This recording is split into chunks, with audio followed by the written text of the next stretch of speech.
Okay, as you can see, this is my brisket.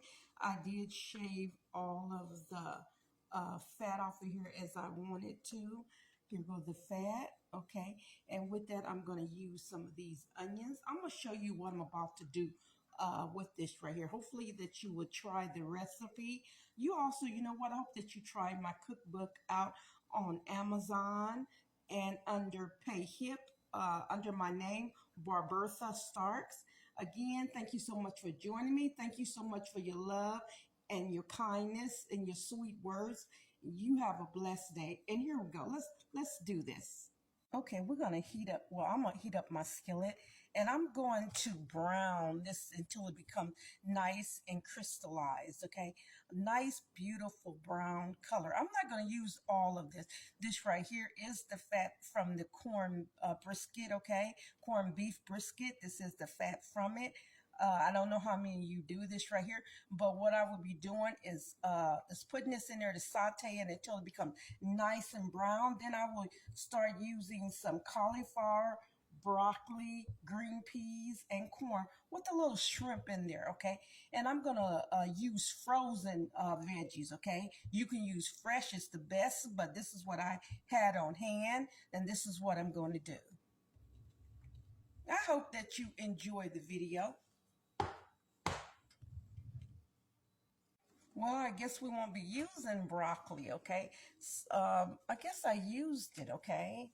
Because I did cook something that had broccoli in it, okay? So I think I used it without realizing I should have got some more. But thank you so much for joining me. Okay, I'm going to start adding the parts of the meat that I want in here. I want to make sure I add some of the parts that have meat in it, okay?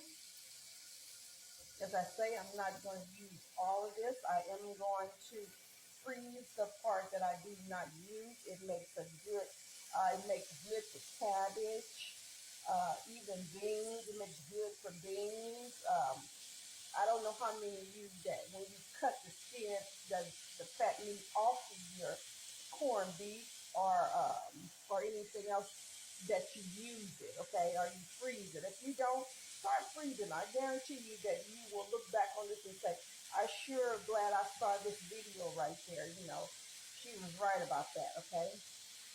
I'm not going to use a lot. I think this is about as much as I'm going to use.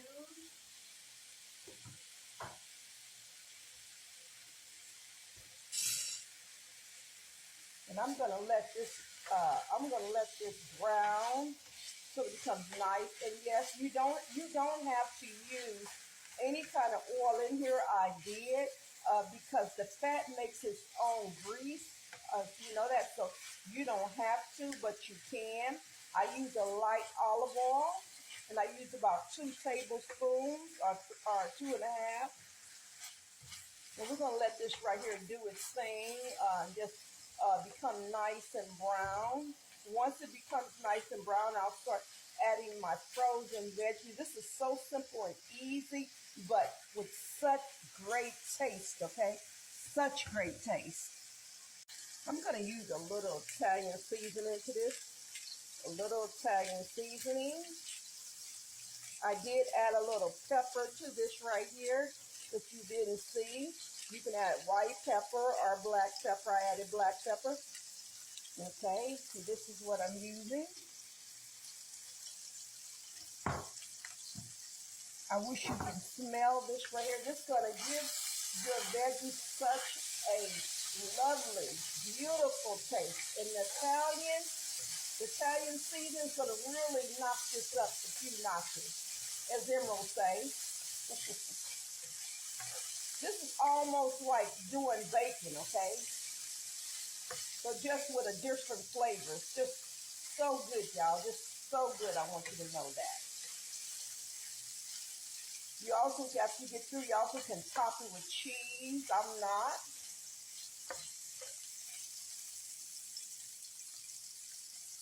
You want to make sure that this gets nice and crispy and brown, because if not, it's going to taste like fat meat, okay? It's going to have that brisket taste, but it's going to taste like fat meat, and you don't want it to taste like fat meat unless you like fat meat, okay? The taste of fat meat. It makes me sick to taste the fat off of meat. That's why I always cut it off, or I make sure that I brown it before I bake it. Okay, as you can see, this is getting brown. I'm going to start adding my onions to this right here. I'm not going to add all of these onions, okay? That's too many onions, but I'm going to add enough. I'll put the rest up maybe to go in my brisket, on the side of my brisket. Not really sure yet. Haven't decided that yet, but I may do that. I think this is enough. Well, a little bit more, and I think that's enough. I think that's enough onions there. As you can tell, this is getting nice and crispy.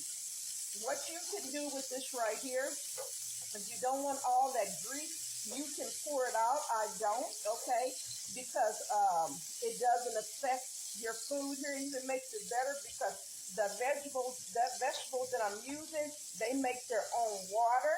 So that's a great thing for this oil right here. But this oil is so full of flavor that it's not funny, okay? Also, you can add bell peppers and onions to this. I have them, but I'm not using them. But right now, this is getting so crispy, the meat, and that's the way I want it. It's going to, from this oil and from the onions, it's really going to make this taste real good. You know what? I hope that you try this right here. I think that you're going to love it once you try it. I think that you will if you ain't never did it before. Geez, I wish you can smell this right here. Oh, it smells so good.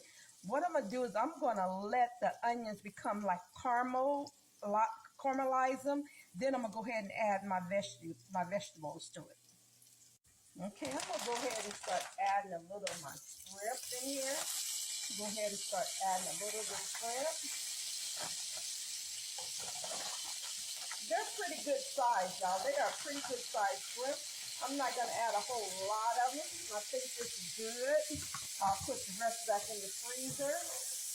As you can see, my onions are getting nice and caramelized the way I want them, but I don't want them to look burnt. So what I'm going to do is I'm going to start adding the rest of my veggies in here. You can add yours all at one time. As you can see, I did not, but you can. As I say, you can rinse your oil off of here if you like. You can do that. That's really up to you. You can remove it or leave it. It's up to you how you do it.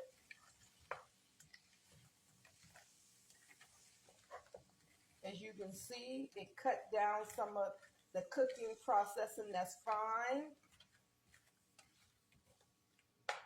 Okay, I think I'm going to add some more. Okay, as I say, you can add as much as veggies. You don't even have to add these veggies right here. You can add you another type of veggies. As you can see, I have a lot of cauliflower because I love cauliflower. And it's really going to do this some justice. It's going to be so good. Now, you can add you some more seasoning to this, but for me, the fattened meat that has caramelized, and you see the grease and the juices from it is full of sodium, okay? And it's salty enough for me. It may not be salty enough for you, but you can add you more to it, okay? It's really up to you. But for me, this is just the way I'm going to do it.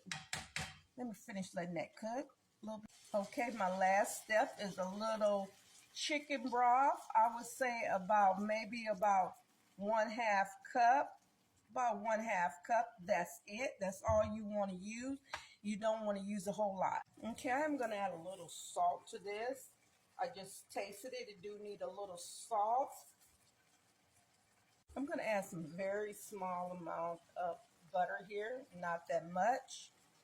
Okay, and as you know, that as you cook this, you'll notice this is going to start thickening up. So you don't need any type of cornstarch for this right here, okay? This is so delicious. Up to you what seasoning you add, okay? Everybody's seasons is different, okay?